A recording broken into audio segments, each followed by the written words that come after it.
Okay, Paul, go ahead and unmute, please. You're still muted, Paul.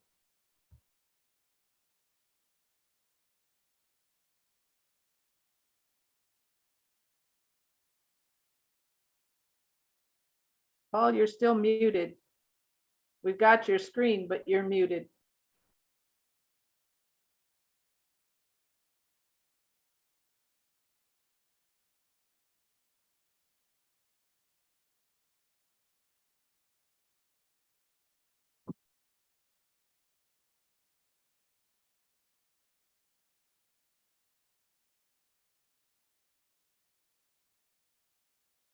There, did I make it finally?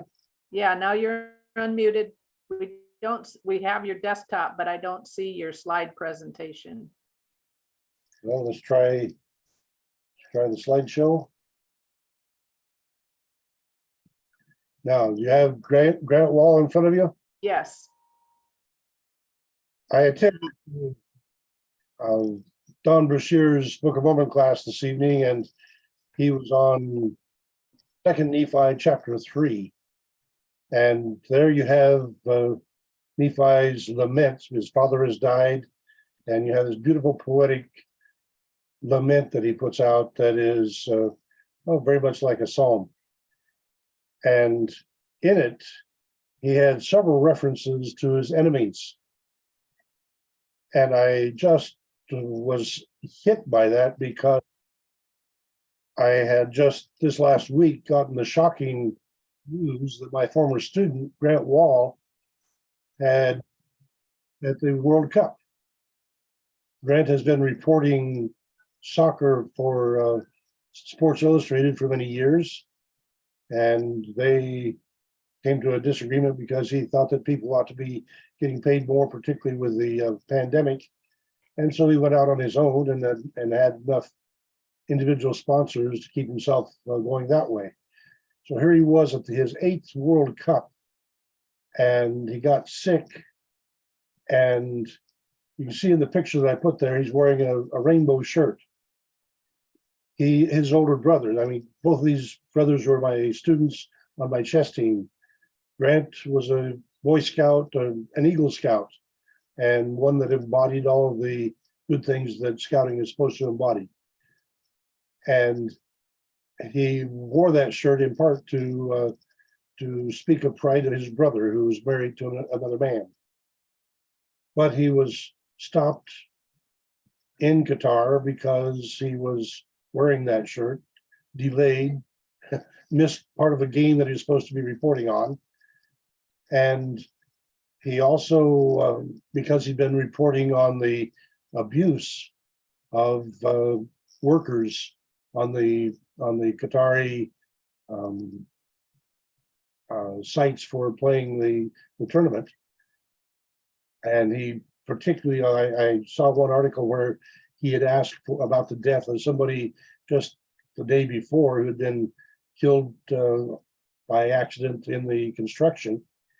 And he had the response of the Qatari official saying, "We all live, we all die, it's no big deal." Well, shortly thereafter, then Grant Wall died during the ball game, during the soccer match. He was supposed to be reporting on, and his brother is very suspicious that he was killed.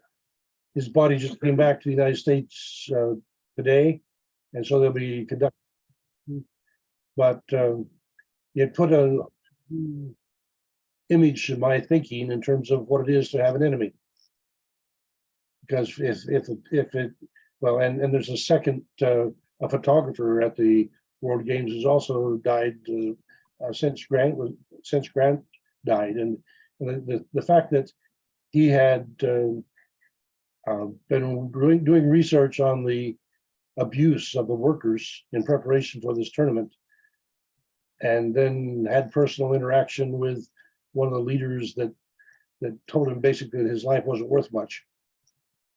And the fact that he wore that shirt, and that was offensive to the Qatari government, even though FIFA had made the arrangement for people to wear that kind of a shirt, and so he did. nonetheless, he is dead now. And I think it gives me a whole new picture of having an enemy. Potentially, I have to readjust my thinking a bit here.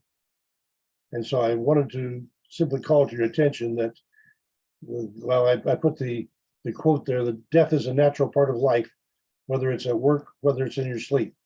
That's Nasser al-Qatar of the Qatari organizing committee.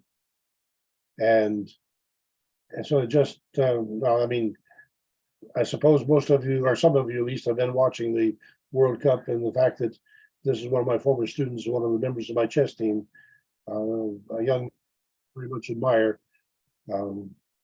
I would, and his parents are both gone. He has just the one brother surviving and his wife. And so I really do feel for the family. Anyway, I would ask for your concern for that international event, because it appears that there may be some activities going on that are removing people that the Qatari government does not like. All right, now this evening, our guest, our speaker, no, he's not a guest, he's been with us numerous times, is Don Breshears. With a career as a music instructor, Don has taught in high school and on the university levels with Graceland University, from which he graduated in 1954, where when he went back in about 1976, he established the Chamber Singers, a group of specially talented vocalists who study and perform a wide variety of secular and sacred music on and off campus. With his retirement, the singers have continued, but he has moved to teaching a Book of Mormon class on Zoom on Mondays at 7. And they are currently on their second read through the Book of Mormon. So I supplied the connection there, the tinyurl.com/DOC Lamoni is where you'll find that one for the 7 o'clock session, where he has a comment of a lifetime of experience. And this evening, he's going to be addressing the relationships that he sees between the Inca and the Book of Mormon. And so we want to welcome Don Breshears as our presenter this evening. Oh, and that yeah, he not only was a vocal musician, but there you see him playing with the bass. Yeah, I do both. As I've retired and got older, I don't play the bass much anymore, though. Good to be with you all. As Paul said, I teach a class on Book of Mormon here, and we have been studying that for about 2.5 years now. Tonight, I want to share with you some insights that I received by a book written by George Potter. Don, can I interrupt you just a moment? Yes. We're going to have Paul go ahead and share his prayer first before we have you okay, start. thank you. Thank you. I should have done that. That's fine, no Go ahead, problem. Paul. Okay, thank you. Let us pray.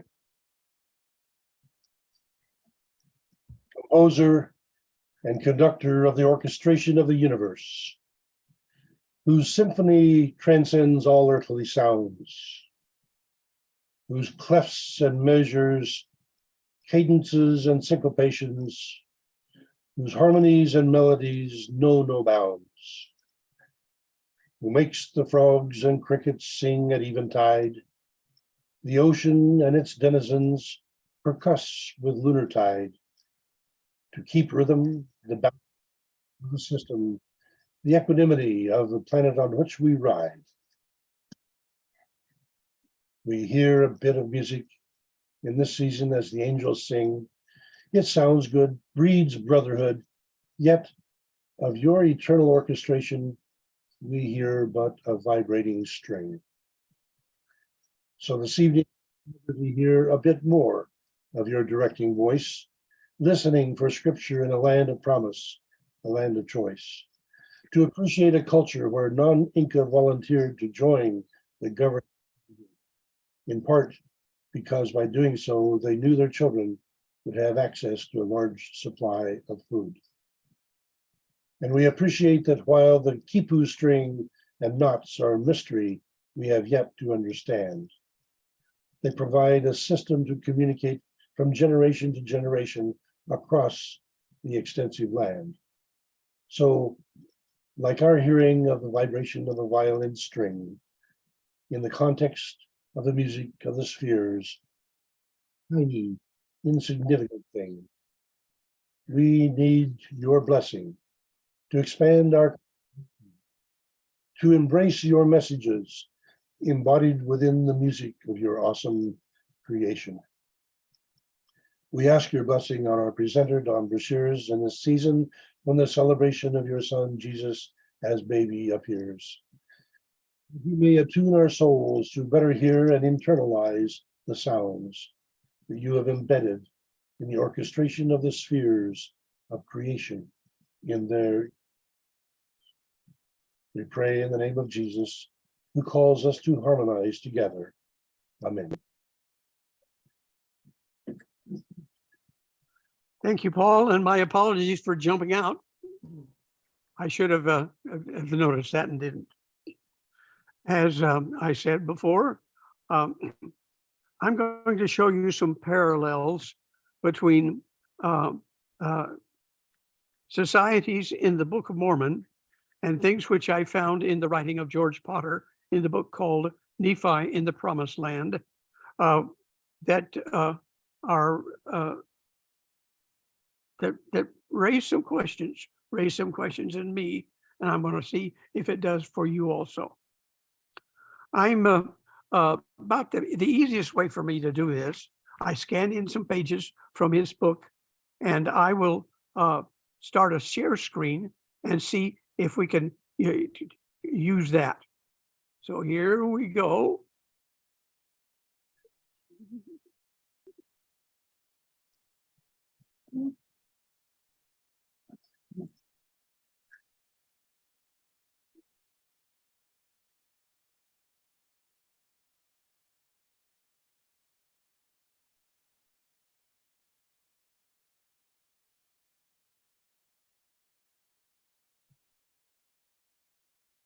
Well, I lost it immediately.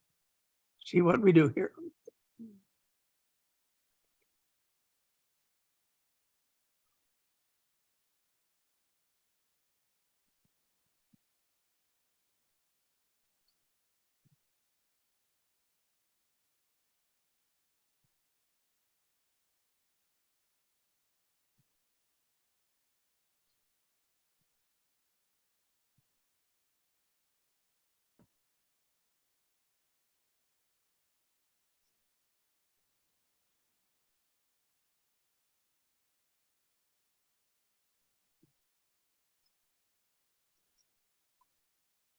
We'll close it and see if we can start it again.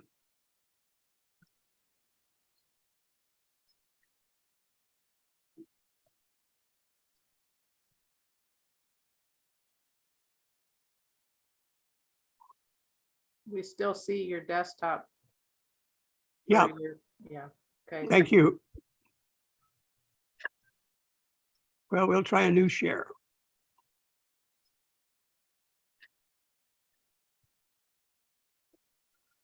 Nope. Here, I'll stop you. Okay, thank you. There you go. Go ahead and try again. Okay, we'll try it again.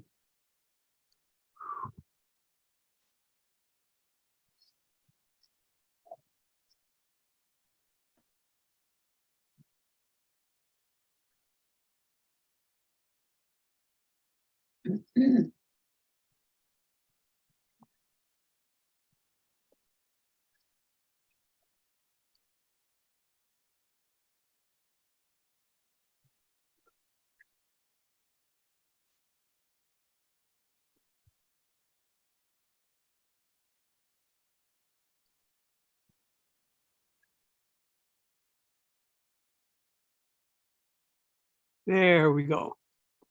We're not seeing you yet, Don.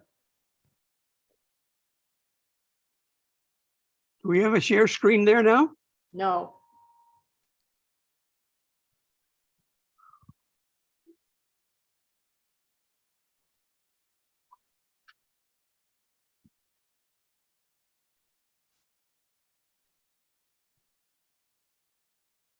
Nope.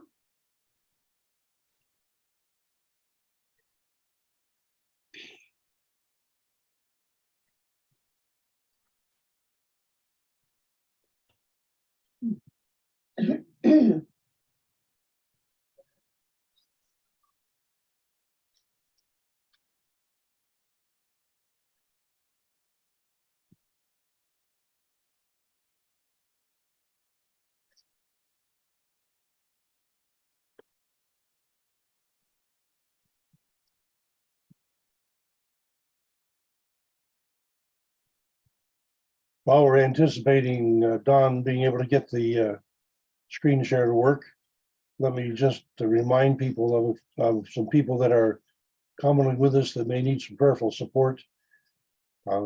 Ed Fonts, I understand, is having problems with kidney stones.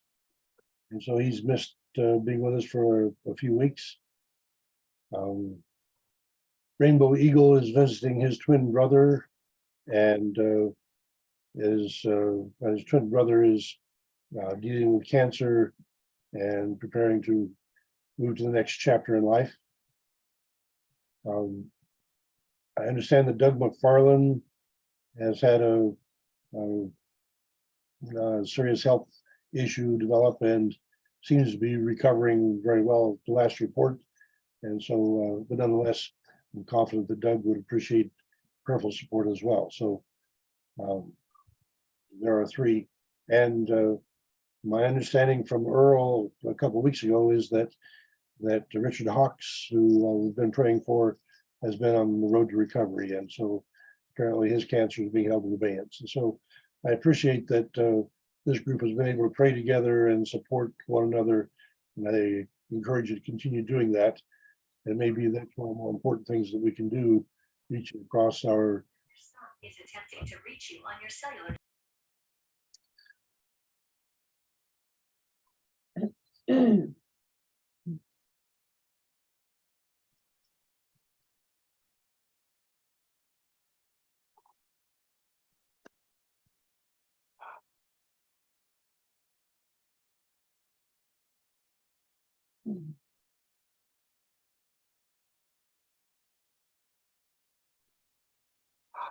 Okay, I hope that I've got this up now. No, we still don't see it, Don. Are you going? Oh, there you are. There you Okay, there we are. Good enough. are. Okay, there you go. Thank you. Appreciate your forbearance. I thought the best way to do this was to just show you some pages from his book. A well-documented fact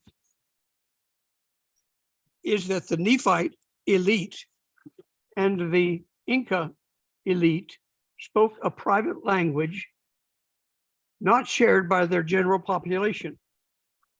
Linguistically, this suggests that a small group of people integrated into a larger population, and that a core group retained their original language. This would be consistent with the theory that a small group of Nephites landed in Peru. Now, this is from Potter's viewpoint, so he's writing from that viewpoint, and subsequently became a small ruling class that spoke Reformed Egyptian, while the masses spoke Quechua. In similar fashion, when the Jews were exiled to Babylonia, they quickly adopted Aramaic, the language of a larger population already living in Babylonia. Only the elite and priestly line of the Jews retained the ability to speak Hebrew. Thus, this is the reason why at the time of Christ's birth, the Jewish population no longer spoke Hebrew. Now we start talking about the Nephites. As the Nephites became numerous, perhaps to some degree by intermarrying with affiliate tribes, it appears that the elitist core developed. This group avoided marrying outside the family. Nephi was specifically given the right to rule in the promised land, 1 Nephi 2, 20 to 22. And thus, and his descendants undoubtedly felt they contributed to the royal bloodline.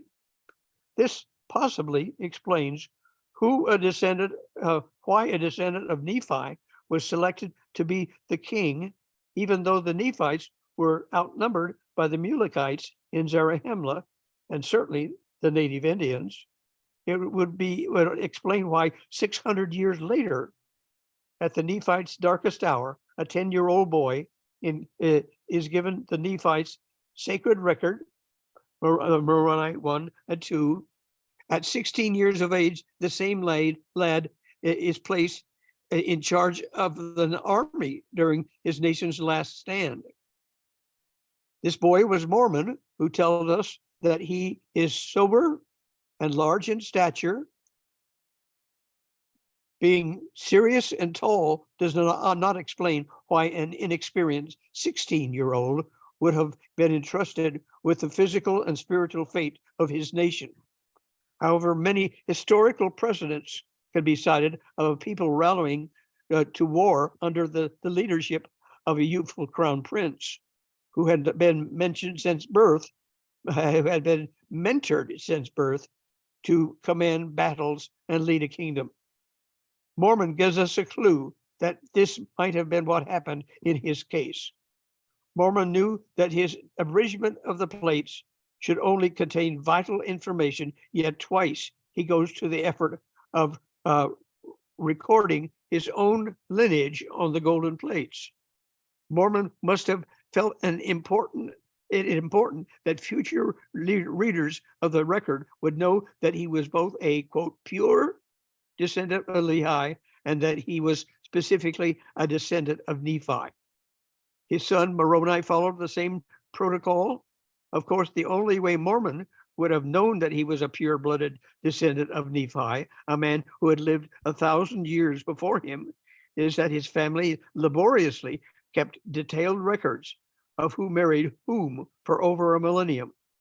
If this long family record was proof of his right to rule, we can understand why such a record was necessary, both for the family and the stability of the Nephite state.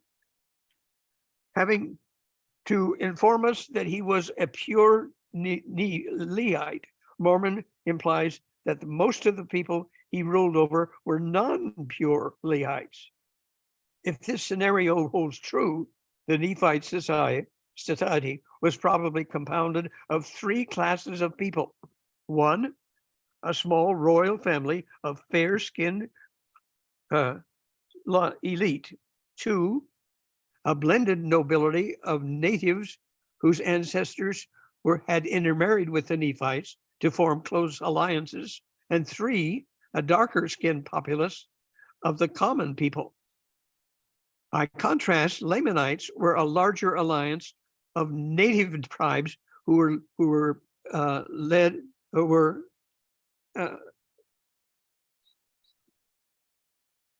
at least for a short period by the descendants of Laman, but had over the centuries lost any sense of the Hebrew blood lineage. Of course, the above description of the Nephite society is conjecture. However, it does compare well with what is known about the pre-Columbian Peruvians. The Incas were divided into three main groups. One, the Inca royal blood elite who had a white skin and a private language. Two, the non-royal tribes who were loyal to the Incas and who were allowed to live in the Cusco Valley. These were called the Inca of privilege. Potter's theory is that the Cusco Valley was the land of Nephi. And three, the common class, the conquistadores Pietro Pizarro reported, the people of this kingdom of Peru were white, a light brown color, and among the lords and ladies, they were even more white, like the Spaniards. Juan de Besanzos reports that when Francisco Pizarro captured the Inca Atahualpa, he was accompanied by an Indian woman who was very white and beautiful. Poma de Aya described the Inca nobility as white, and in particular noted that their women were white and very beautiful. Furthermore, he described other Peruvian Indians as dark-skinned. Indeed, while the Inca nobility was light-skinned, the Incas themselves referred to their vassals or servants as Kokuhana, which literally translates to black. We're going to try skip now to a second slide. And so I'll have to go out of share skin and come back.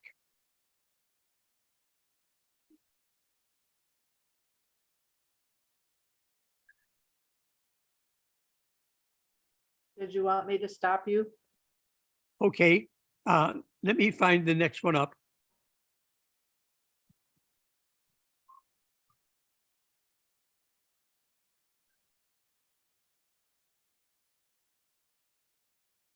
Okay, we see a different screen, but it's sideways.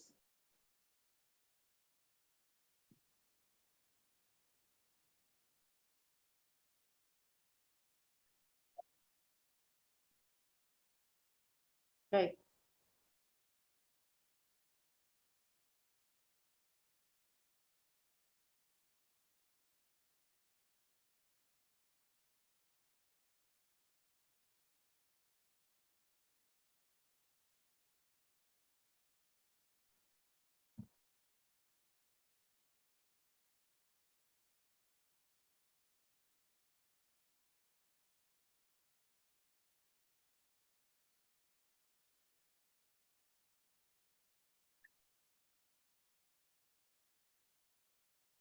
Unmute.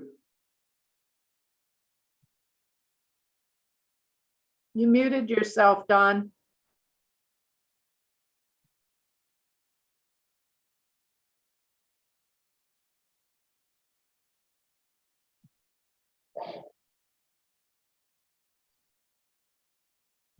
You're still muted.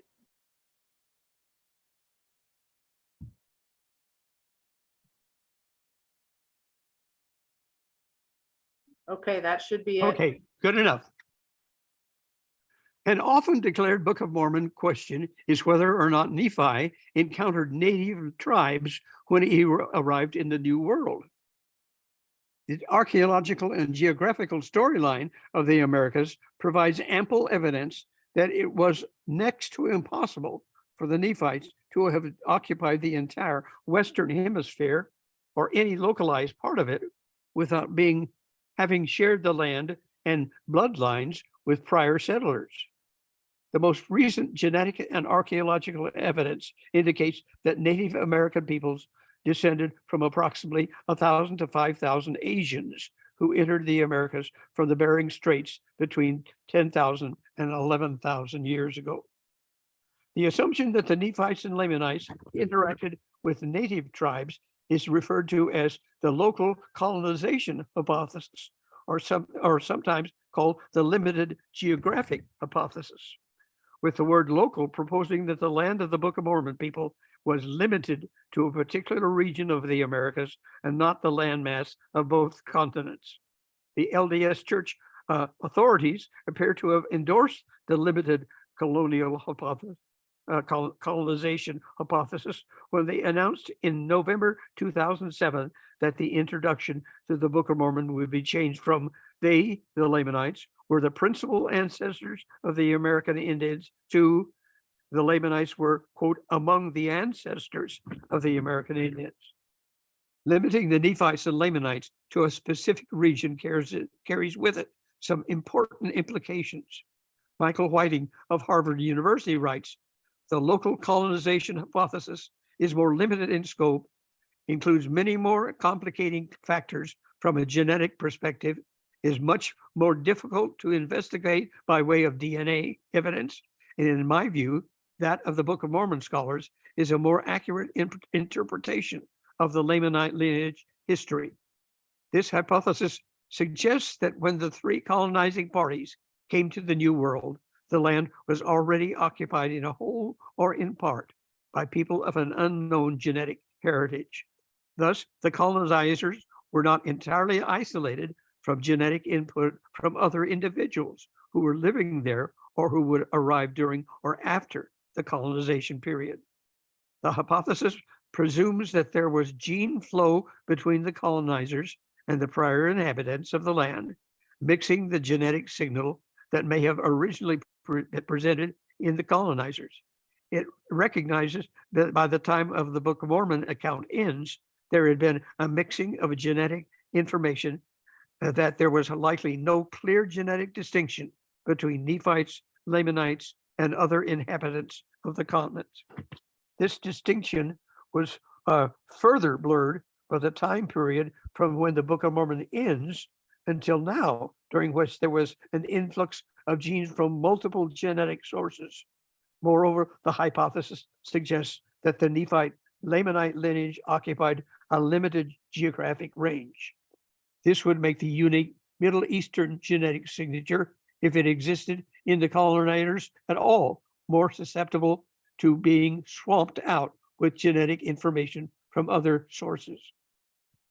Decades earlier, Hugh Nibley wrote that the ethnological picture becomes very complicated as we learn that the real foundations of the New World colonization were not laid by Lehi's people at all. Numerous survivors of archaic hunting cultures of Asiatic origin that had thousands of years before crossed the North Pacific. Since I served, and this is Potter speaking again, since I served a mission in Bolivia and Peru in 1969 to 71, well before DNA analysis was possible, I have held to a version of the local colonization hypothesis. My missionary assignments included La Paz, Bolivia, Juliaca on the Peruvian Altiplano, Cusco in Peru, the capital of the Inca Empire, and Lima and Trujillo on Peru's coastal plain. And also I had an assignment that required me to visit northern Chile. Early on, I became convinced that the Lamanites integrated quickly into the pre-existing tribes of inhabitants of Peru, and that the Nephites did so to a somewhat lesser degree. The words of Jacob seem to support this hypothesis. He says, I shall call them Lamanites that seek to destroy the people of Nephi, and those who are friendly to Nephite, I shall call Nephites. Emphasis added. Jacob 1-14. Who are them? A rather vague reference if Jacob is describing his brothers, sisters, nieces, and nephews. And who are those friendly to Nephi? It seems only logical that those would have been native people who had allied themselves to the impressive young leader named Nephi. However, Nephi didn't just integrate with a native population, he became their beloved king. I'm going to take this one out and add another one.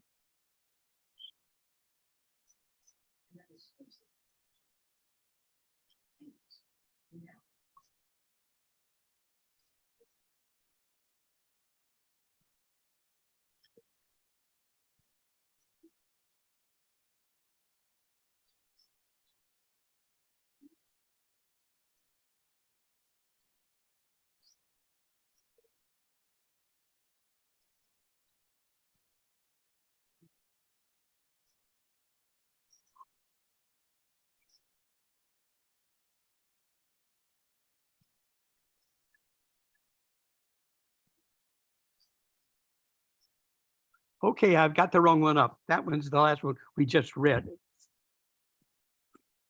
So we'll try another one.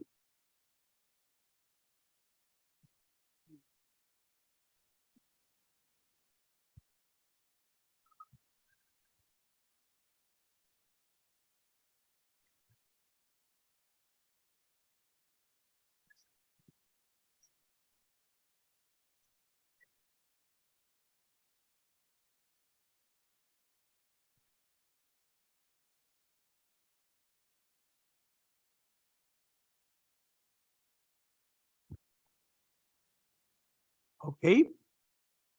We'll share screen again.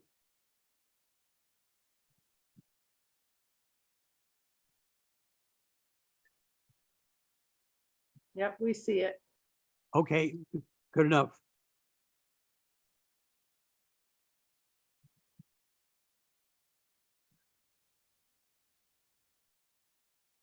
Okay, thank you. Continue reading. The question begs to be answered, how could Nephi and his small family group have become king over a multitude of native peoples? There are several historical parallel events, including one that took place in Peru 2,000 years after Nephi. Only 170 Spaniards subjugated the Inca kingdom of Peru, a nation estimated to have 8 billion inhabitants. The results may have been the same, but the means used by Nephi and the Spaniards would have been substantially different. By the time Lehi reached the promised land, he was stricken in years. Nephi had long since taken over the leadership of the family while they were in Arabia. Besides Nephi, Lehi had other sons, 6 princes, all when they landed in the promised land. However, the 2 youngest sons, Jacob and Joseph, were born while Lehi was in Arabia and would have been less than 10 years of age when they arrived in the Western Kingdom.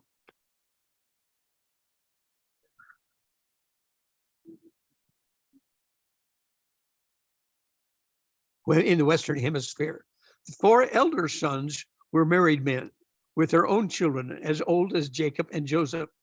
During the first years the family was in the promised land, the 4 older brothers would have been the principal elders of the family of Lehi. These 4 brethren would have been the men who represented the Levites when they confronted native tribes. However, one son, the youngest, was clearly the ruler. His oldest brother, the jealous and violent Laman, had tried to kill Nephi on several occasions. Understanding the Lehites' leadership structure presents a fascinating question. Were Laman, Lemuel, Sam, and Nephi the legendary first Incas? The Peruvians believe the first Incas were white men who arrived by sea. In Petanzo's recounting of the Inca oral traditions, instead of the Viracochas coming from the sea, he has them coming forth from a cave. Coming out of the hold of a ship would be likened to coming from a cave. He records 4 men came out with their wives in the following order. The first one, Ayakachi, Laman, the oldest, came out with his wife, who was named Mama Guaco. After him, another called Ayer Ochi, or Uchu, Lemuel, came out. And after him, his wife named Kura. And after this one came out, called Ira Auka, Sam, with his wife named Regula Okolo, Mama Okolo. After these came another called Ayer Manco, whom they later called Manco Capac. And this he thinks is Nephi, which means King Manco. After him came his wife, whom they called Mama Okolo. As we follow the story of the 4 founding brothers, it will become highly plausible that they were Laman, Kachi, Lemuel, Ochi, or Uchu, Sam, Auka, and Nephi, Manco. For now, it is interesting to note that both Manco Capac and Nephi were the 4th sons of their father, and each became the king over their elder brothers. Furthermore, we note that they were reported to have come out of the cave with their family in the order of their age, which is the same manner in which Lehi's sons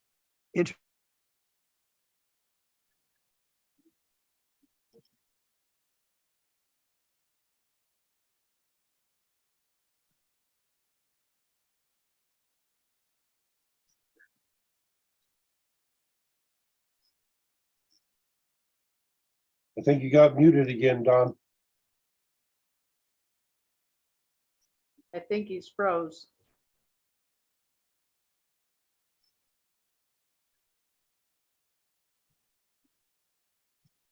Oops. I think we lost him, Paul. You got unfrozen. Yeah. Well, if we've lost him, then let me step in and let's have some discussion. We've got somebody coming back. It's not him. All right. What are you hearing? What are the questions that you have that you would like to ask Don when he comes back?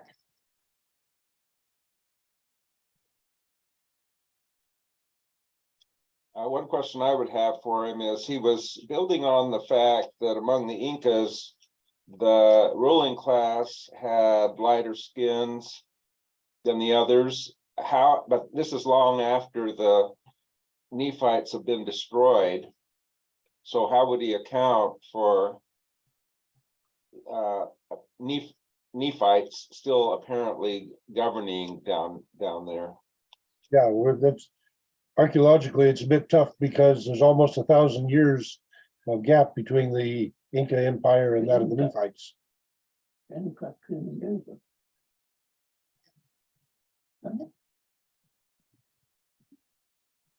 Well, we got Rick with us. Good evening, Rick. Yes, Hi there. Sorry I joined late. several others. James Lucas is with us. LD Matthews has joined us. There's Janae, Phyllis Weaver, Shane Gabriel, Gene Leathers, Carol Kosowski, and what's that neat painting behind you?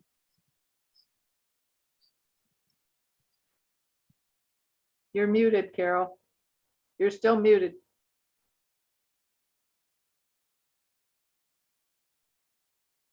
There you are. No, you're still muted. Try it again. There you are. My daughter's barn in South Dakota, I snapped a picture when I was visiting her some time ago. And then you painted it. Wow, neat.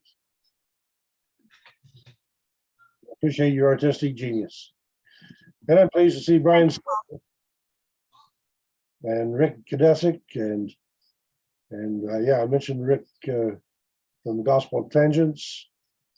Kurt Klee is with us. Josh Gailey, good. We've got Monongahela with us, and Bill Shepard joined us early, so that gives us the Strangites as well.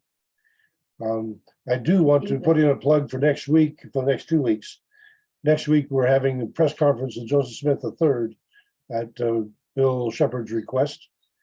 And the following week, we have the presentation by Sterling Barlow, who will be addressing the conjunction between spirit and music as part of the mysteries of God. Book of Mormon talks about the mysteries of God, and so I think you'll find that a beautiful Christmas present, because that'll be that presentation on the day after Christmas, 2 weeks from now. Roger Gilbert has a question. Yes, go ahead, Roger. Okay, so I just wanted to bring up the fact that he used that scripture in the book of Jacob. I believe it was chapter 1, verse 13. The people which were not Lamanites were Nephites, and on and on. He says, so I, Jacob, will not hereafter distinguish them by these names. I shall call them Lamanites that seek to destroy the people of Nephi. But if you go on later to verse 54, he says, behold, the Lamanites, your brethren. So it, I don't doubt that there could have been other peoples or what have you, but I don't know that that scripture or that reference is really a good example of why that could be. I think the Mulekites might be a better example later, but anyway, I don't think that's a very good reference. So I was hoping to ask him, or maybe open that up to the floor and see what anyone else thought about that. Looking at it, I mean, it's true that verse 14 seems to refer to 13, but right at the end, it does say, according to the reign of their kings, I will call, those who are friendly to Nephi, I shall call Nephites, or the people of Nephi, according to the reign of their kings. So that does seem to be suggesting that there's going to be a naming of the people depending on who the elites are that lead them. And people that are subordinate to them would take on the name of whoever their rulers are. Don's back with us here. Or he's working his way here. Welcome back, Don. You're still muted.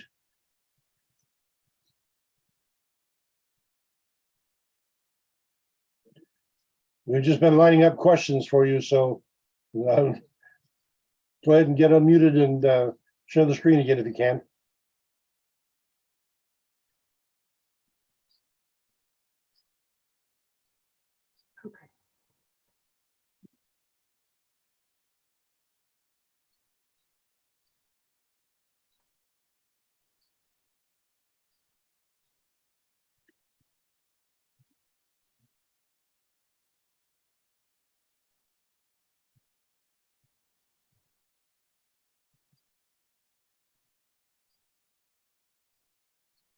Okay, I'm unmuted. Go ahead. All right, your screen and sharing is working. Okay, so you have it up again? Yes. Thank you. You have any questions before we go on?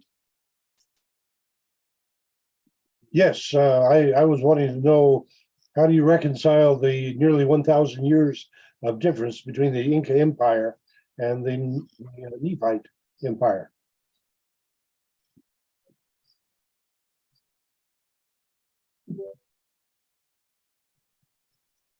I don't get your question. Okay, the Inca Empire is normally recognized to begin at about 1300 AD, which puts it almost 1,000 years after the Nephite Empire. Yeah. How do you reconcile that millennium? Well, as far as I know, Potter's theory of this is that these were precursors or ancestors of the Inca.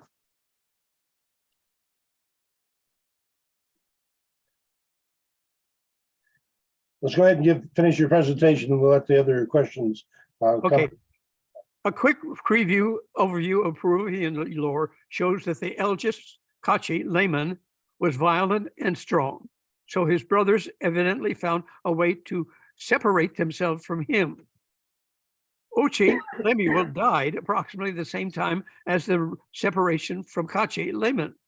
This leaves only Moncon Nephi and Auca Sam having reached the Cusco Valley, that is the land of Nephi. The Inca Auca Sam was married but never had children, which would explain why there were no Samites mentioned in the Book of Mormon.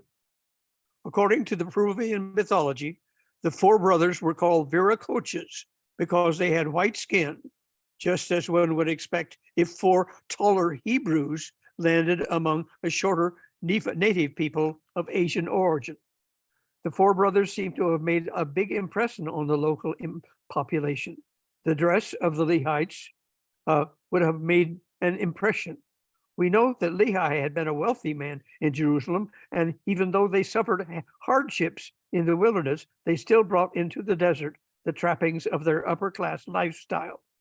The story of the appearance of the four original Viracochas and their wives to a primitive people is consistent with one would anticipate Betanzos recorded from inside the cave or the hold of the ship. They brought out their handsome golden halberds. The men came out dressed in garments of fine wool woven with gold. On their necks, they brought out some bags of elaborately woven wool. In these bags, they carried sinewed slings. The women also came out dressed very richly in cloaks and sashes that they called chumbis, well woven with gold. I have one more to share with you. So we'll get this one out and see if we can do a better job of changing these as we go on.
We're still on the same page. Yeah, and here I finally found the last one.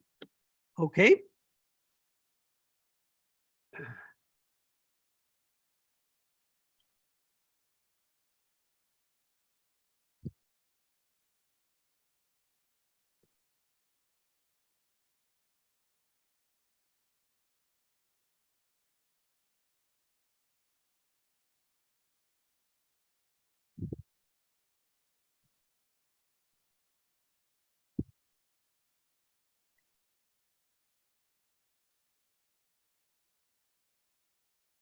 Okay.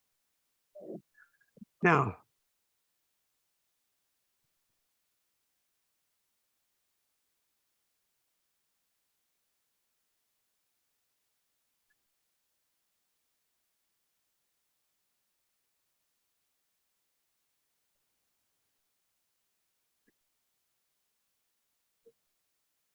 do we have the last one up? Yes, we do. Okay, good enough.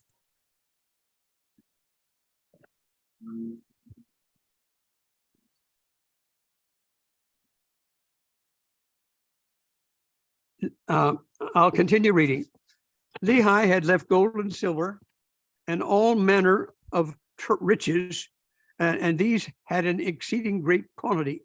However, the families would still had to have had taken their clothes and find fancy cooking pots, plates, bowls, and drinking tumblers. So impressed were the Indians with the gold utensils of the first Viracochas that the Inca nobles wore large gold spoons to distinguish themselves from their commoners. Undoubtedly, Nephi and his brothers towered over the Paleo Indians of Peru. The Spanish conquistadors reported that the Inca nobility were tall people like themselves. Unlike the architecture of the Mayans, whose doorways and ceilings were of nearly pygmy scaled proportion, the Inca buildings were constructed for tall people. While exploring Lake Titicaca, our 5-foot-tall Aymara Indian guide told my son and me that his people had been conquered by the Incas, who were tall like you.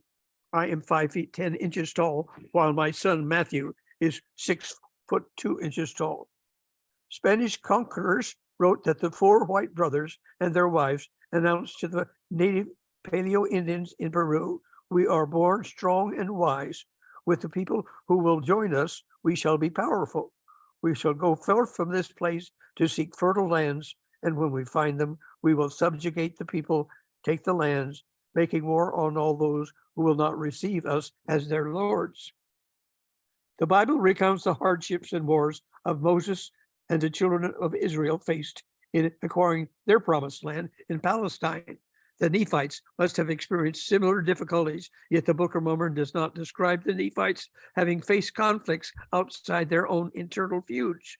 However, it must be remembered that the literary convention of the day was not to mention the lesser nobles and commoners. Thus, and expected, the Book of Mormon only slightly discusses women, children, or Lemuel's descendants, Ishmael's descendants, let alone any interaction with native people. Second, the small plates were exclusively dedicated to religious matters and would not have included an account of the wars and civil affairs of the Nephites had with native rulers, tribes. The long history of the Americas is that of docile populations that were swept over by the next wave of aggressive invaders from the north. The Peruvian invasion that we know that most about was Francisco Pizarro and his small band of conquistadors. The bold Spaniards conquered the highly organized and well-armed soldiers of the late Inca Empire. In his popular book, Game, Guns, Germs, and Steel, Jared Diamond describes how more technically advanced civilizations are able to dominate significantly larger societies who lack a comparable level of technology. The accounts of the conquistadors provide ample evidence that germs and steel were the key factors that helped the Spaniards defeat the Incas. I think that I could go ahead and stop there, and we could start and include any discussion you would like to have further on this. certainly. There were questions already raised before while you were out, and so open to the questions. I think that's Roger Gilbert up there with his hand up. That's- Yeah, a couple of questions. I've already passed on the first question. You mentioned the four brothers and the four white tall brothers. Are you intending that to be Laman, Lemuel, Sam, and Nephi, and not include Joseph or Jacob? Or and secondly, that last thing you just read about how those people are coming to conquer and rule over them. Nothing in the kingship of Nephi implies any of that type of rulership, but certainly in the Lamanites type, it could be. So I'm just not sure how to reconcile that. Yeah, and I say I see your point, and I have some questions about that myself. On the ruler part, and not mentioning others, it's kind of striking in Second Nephi, I think it's 5, where they give an account. Nephi gives an account of how he sets up this kingdom where they live after the manner of happiness, but he doesn't say, and he says there, I did this, I did that, I did the other thing. He describes all the things he does, like building a temple and metallurgy, without crediting anybody else. So I think the convention there was not, as you were saying about narrating accounts anciently, Nephi didn't do all that by himself, but the Book of Mormon account he gives make it seem like he did. Yeah, I agree with you there. And by the way, all of this that I'm presenting is not my own stuff. It's just stuff that I found in Potter's book, and it's primarily his viewpoint.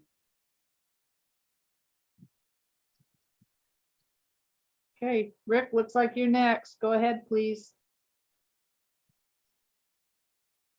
Okay, I gotta get myself on the screen so I can unmute myself. Whoops, you just muted. We heard you.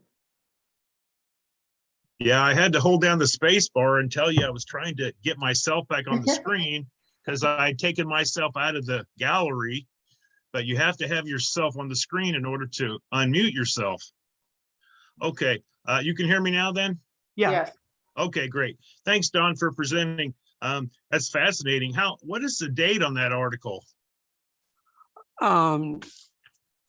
I frankly don't know, but I will look it up and bring it to next. It's chapters in Potter's book called Nephi in the Promised Land.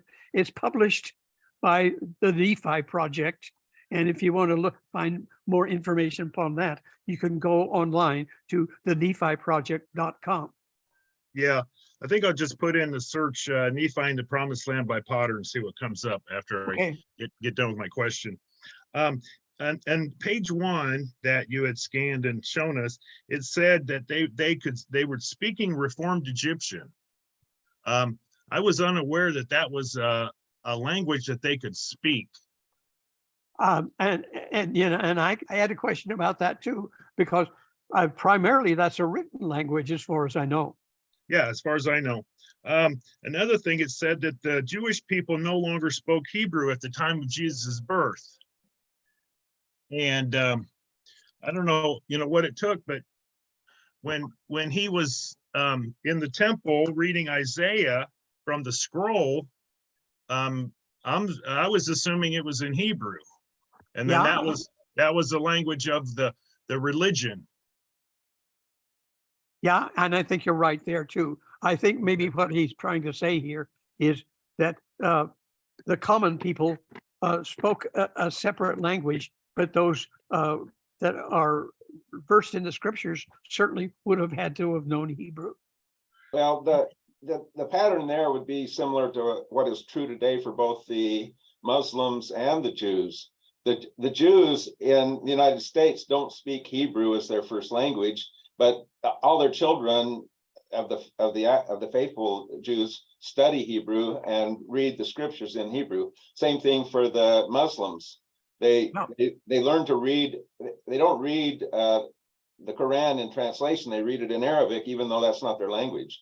So So that would be analogous to what would be going on, what was going on in Christ's time.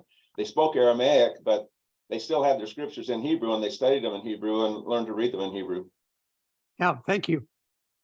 Yeah, it's supposed to be bad to read the Quran in anything other than Arabic. That was something that just stood out to me. Another one, in the first document, it said that Mormon was 10 years old when he got the record, but that's not provable by the Book of Mormon, because he's supposed to come back when he's 24 and get the record. That's right. And so he's about 10 when he talks to Amaron. Amaron says he's a sober child. When he's about 24, he's supposed to come back and get the record. So he doesn't. So there's an error on that first page about that. That's, if they would just read one more verse, they would have caught it.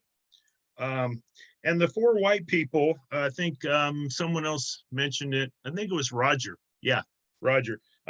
We left out Zoram, who's also a grown man. And would have they known that he wasn't a brother? Because to Nephi, he was a brother, according to the oath that or vow that he took. So we're missing Jacob and Zoram in that group of Verahochas.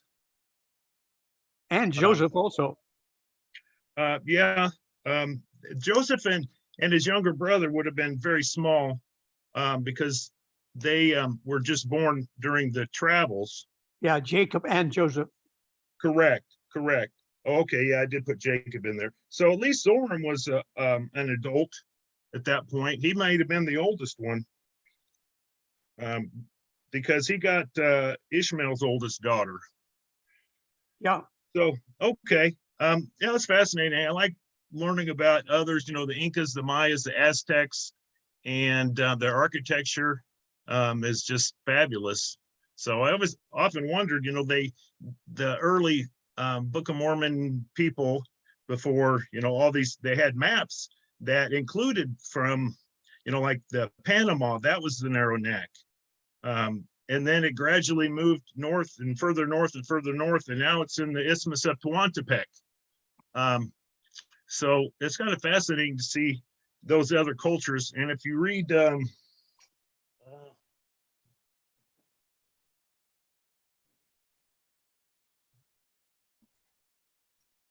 this is it. An old book, yeah, Jesus Christ Among the Ancient Americans by Paul M. Hansen. I don't know if you've ever seen that. Yeah, I have. Yeah, it talks about some similarities to Jesus Christ figure by a different name, Cococan, Verahocha, and Quetzalcoatl, that seem to bear a striking resemblance to the features or the characteristics of Jesus Christ. Yeah. So, okay. Well, thanks for, yeah. About Peru, about Panama as the narrow neck. People on the ground probably could not tell that, and they did not have maps to see it as we see it on our maps. It took the first persons to cross Panama took 50 days toiling through the jungle to get across to the Pacific. So that's in their viewpoint, that would have hardly been narrow. Yeah, and supposedly it was a day and a half for a Nephite. Maybe the bullet trains were faster later on. Yeah. Now I see a bunch of hands up. Yep, I'll yield to them. Okay. Thanks. Sure thing. Okay. Paul, you're next, and then Val. Go ahead, Paul. Okay, I'd like to go back to the subjugation comment. I am concerned about that because while early civilizations clearly were in the process of subjugating the people that could to expand their empires, we see that across the Middle East, Asia, Europe, Africa. My impression, maybe that I'm methodologically somewhat out of step here, but my impression is that the Inca established a very different kind of society, probably not one that should even be called an empire, where they had basically 4 zones: the Altiplano zone, where they would freeze dry and store food. Then on the slopes, they grew potatoes. On the coastline, they had the coconuts and other coastline foods. And then they had the seafoods that they could harvest as well. And by putting those up in the freeze-dried mountaintops, they retained adequate storage to feed their population for multiple years. So the people, that my understanding is, people that actually wanted to be able to be part of that empire, to be able to make sure they could feed their children. That's why I had that in the prayer. So I'm concerned that that doesn't sound like a subjugating strategy. So to me, it may be that we need to reconsider the nature of civilization. What do you think? Frankly, I just don't know. Val Larson has his hand up. Okay, I wanted to sort of support the claims about the elites and these histories being histories of the elites. If you look at the Book of Mormon, it really is not a history of the whole people. It's a history of the Alma family, and and they tended to have dyadic naming conventions. So it was like Alma, Helaman, Helaman, Nephi, Nephi. So you'd have 2 of them with the same name. That same pattern holds up for Mormon. It's Mormon, Mormon. And they were handing those records down within the family. The Mormon was being trained by a brother in that family. So Amram was a brother of Amos, who apparently didn't have children, or for whatever reason didn't pass on the plates.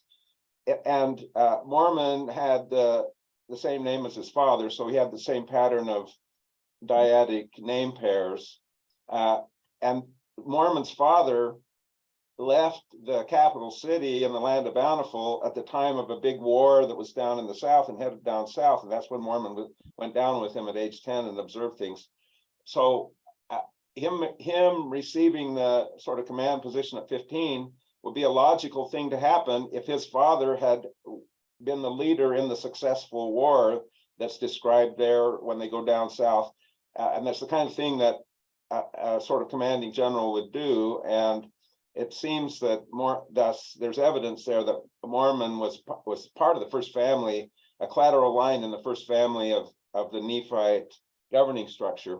The second point I was going to make is, I think you said Mormon says he's a pure descendant of Lehi. I think most likely they were only tracing that on the patrilineal line and not the matrilineal line.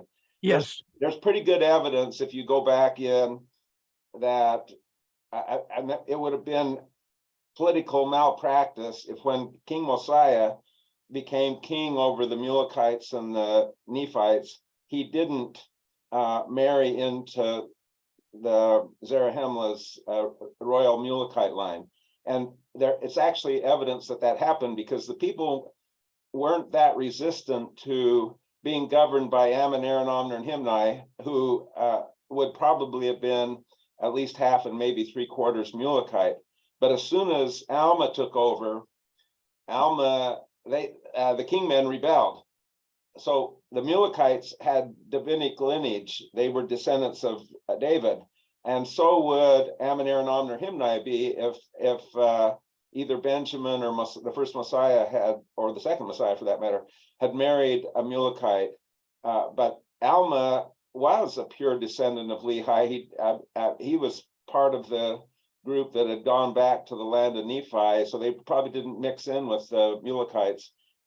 And then that Alma family would have had pretty direct descent coming down from the people, the Nephites that went back to the land of Nephi.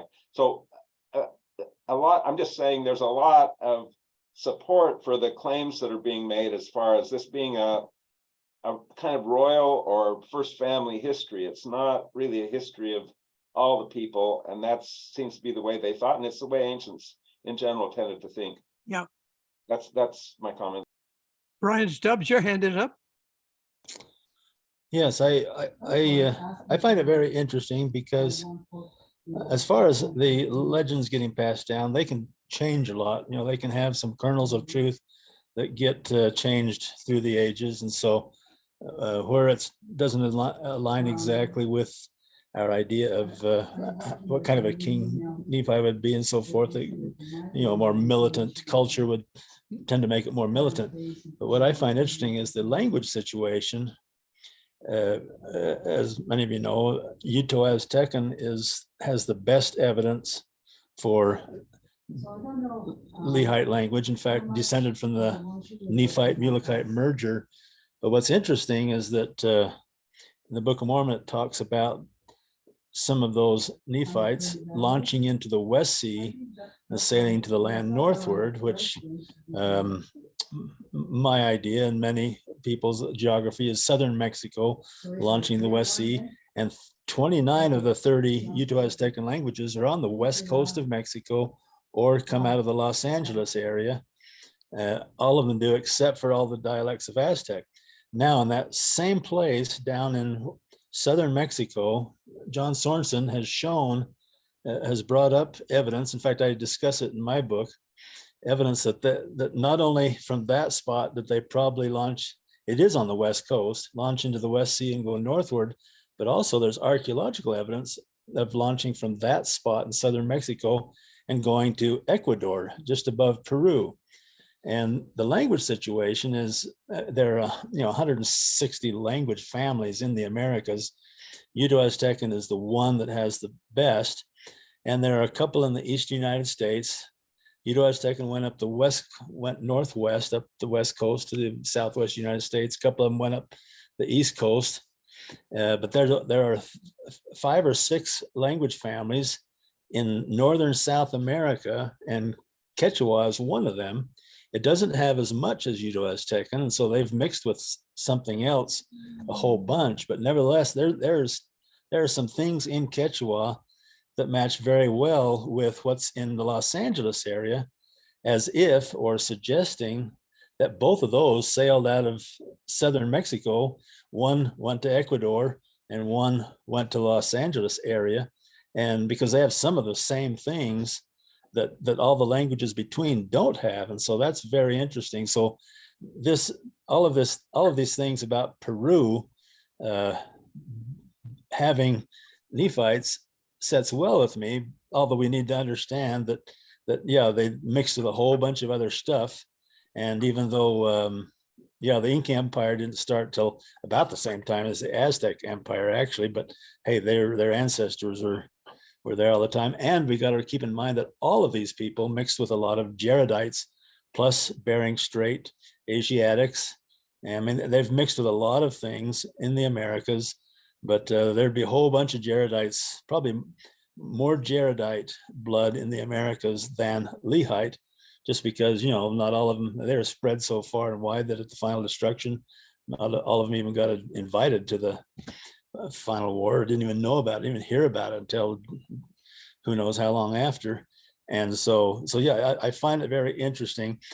I don't agree with Potter's thing that the whole Book of Mormon land was in Peru or South America, but I do agree that some of Lehi's seed got there, and that it's actually a little more widespread than most people think.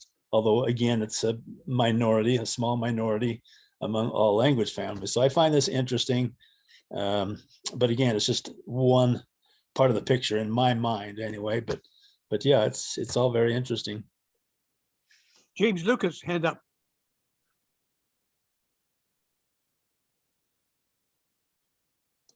Okay, here we go. I apologize, I got on a little bit late. So what is Potter's first name? George. George. Okay, I thought that was who it was. I've sort of tangentially encountered his material, or at least references to him.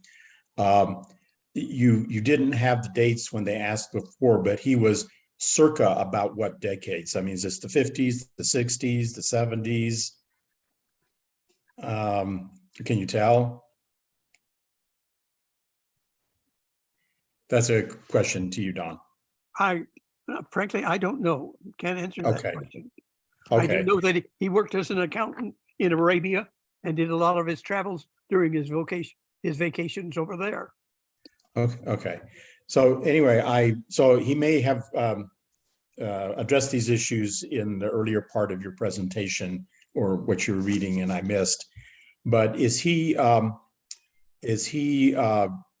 basing his South American limited geography model on the traditional old idea that the Nephites landed in Chile? That old Orson Pratt idea that they landed at the 30th degree south? Yeah, Is he- his pretty much is based on that idea. Okay, so he obviously, I take it he's no longer with us, but I mean, No, he'd he have an still issue. is. Oh, He's- is he still alive? Oh, yes. Oh, okay, all right, well, good. He's been may a he part live of this a long- forum at one time or another. Oh, okay, all right, I apologize. I may he live many more years. But I mean, obviously, so one question would be that attribution of the description of the Lehigh landing being in Chile has been shown, at least to my satisfaction, to be highly tenuous and very, unreliable. I mean, it's a scrap of paper from somebody who heard somebody say or thought, there was some notes from somebody who said that this came from Joseph Smith and so forth. So I would we're getting a post here that book is from just 2009. Okay, so that's much more recent than I had thought it was. But nonetheless, that attribution of the landing in Chile, which is attributed to Joseph Smith, saying that, at least there are some research which I've seen fairly recently that kind of questions that whole attribution as to how reliable that really is as an attribution of to Joseph Smith. So that would be, and obviously if that falls, you kind of then the rest of it is becomes problematic. The second point I wanted to ask about, or raise at least, was if in fact, the whole South American model is in fact very tenuous because that one supposed and now questionable citation to Joseph Smith saying that they landed in Chile is questionable.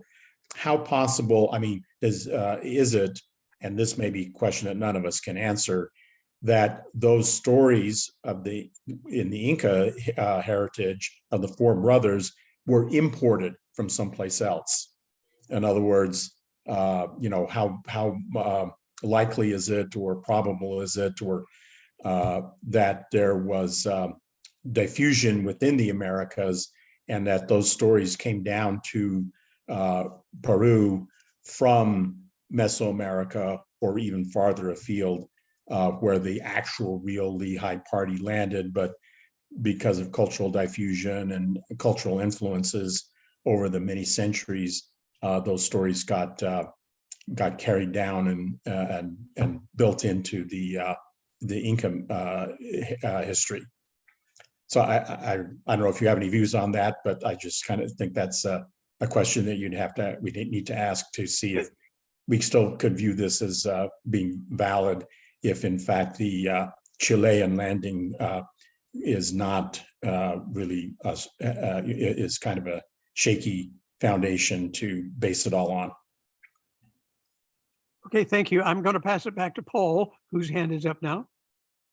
Let me address some of those questions, because we have had George Potter on twice. He gave his very excellent presentation on, I believe, 84 spots in the Saudi Arabian Peninsula that correspond with the Lehigh departure from Jerusalem, and the site of Bethel, place where the bow would have been. So he has 80, I think it's 84 consecutive locations that he's identified where he thinks that the actual Arabic sites correspond with what the departure from Jerusalem would have naturally entailed.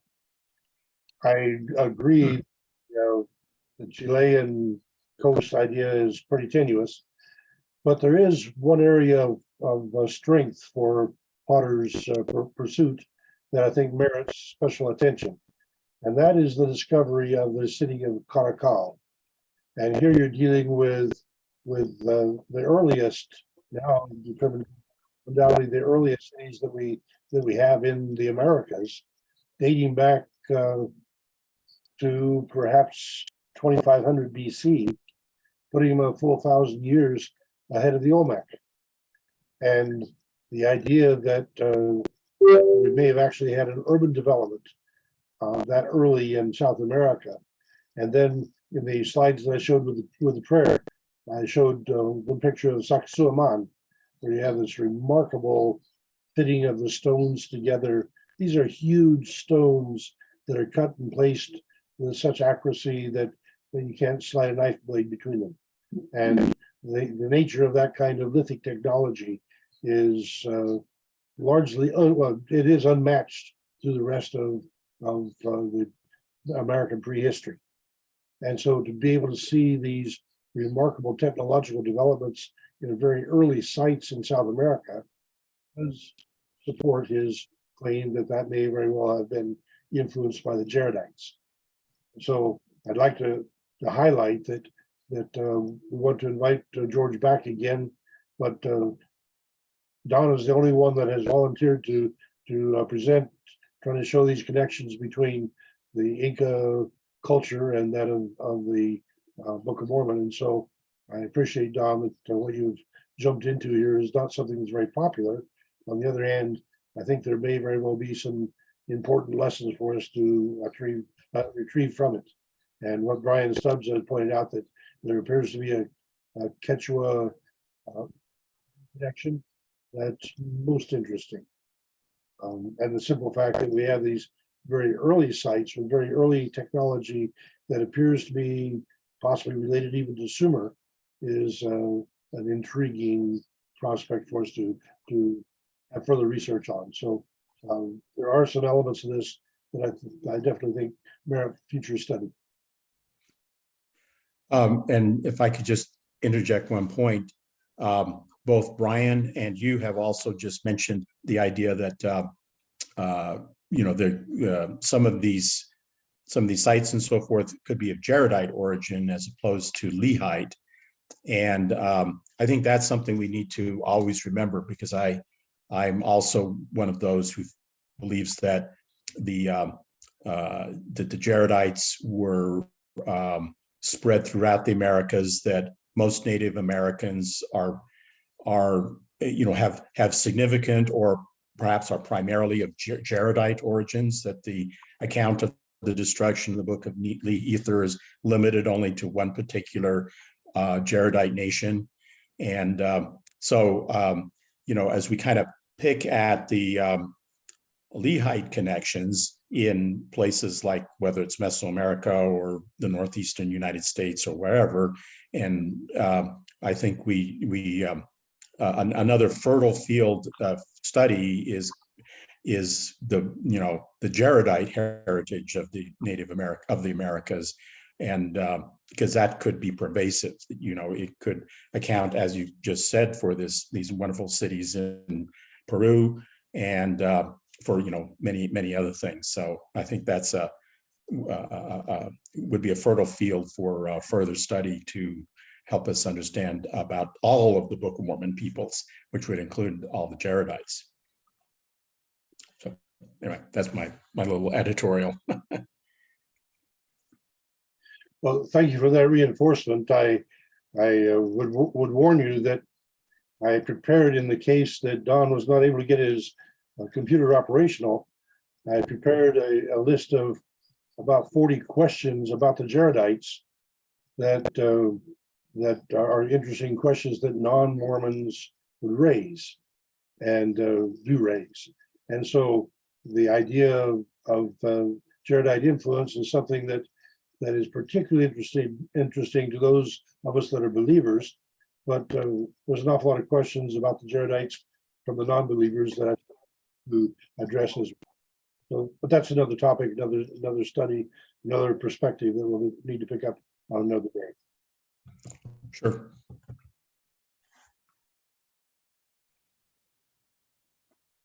Other questions, other comments?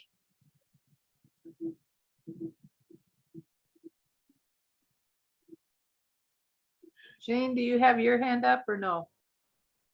No, okay.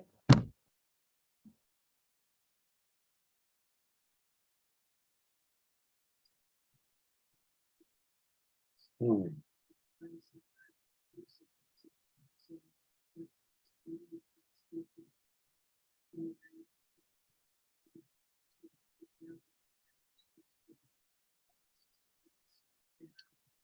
Well, I'm interested that, again, in my prayer, I put in the Kipu because Kipus are recognized as a record-keeping strategy.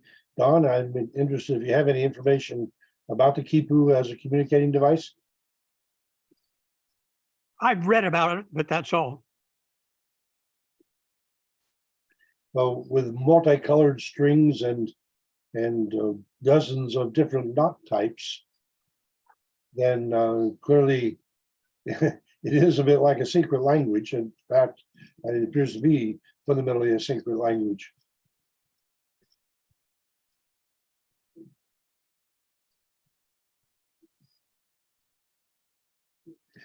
I also had a picture of the Inca road on there, and that was one of the phenomena that the Inca established this road that was several thousand miles long through the mountains, so they could communicate to another or empire. I call it that.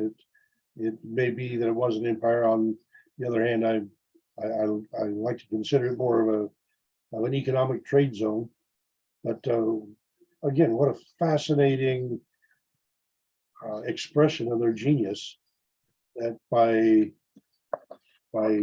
paving, building bridges across the ravines, rope bridges in many cases, that they were able to facilitate a rapid transit across the empire, across the kingdom.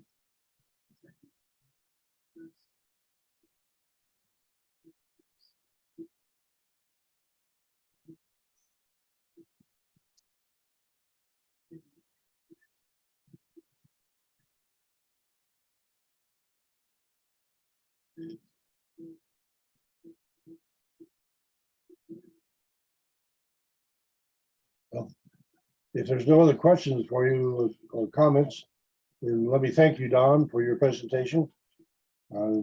Rather a courageous thing to try to represent somebody else. I can respect that because I'm going to be trying to do it next week as Joseph Smith III.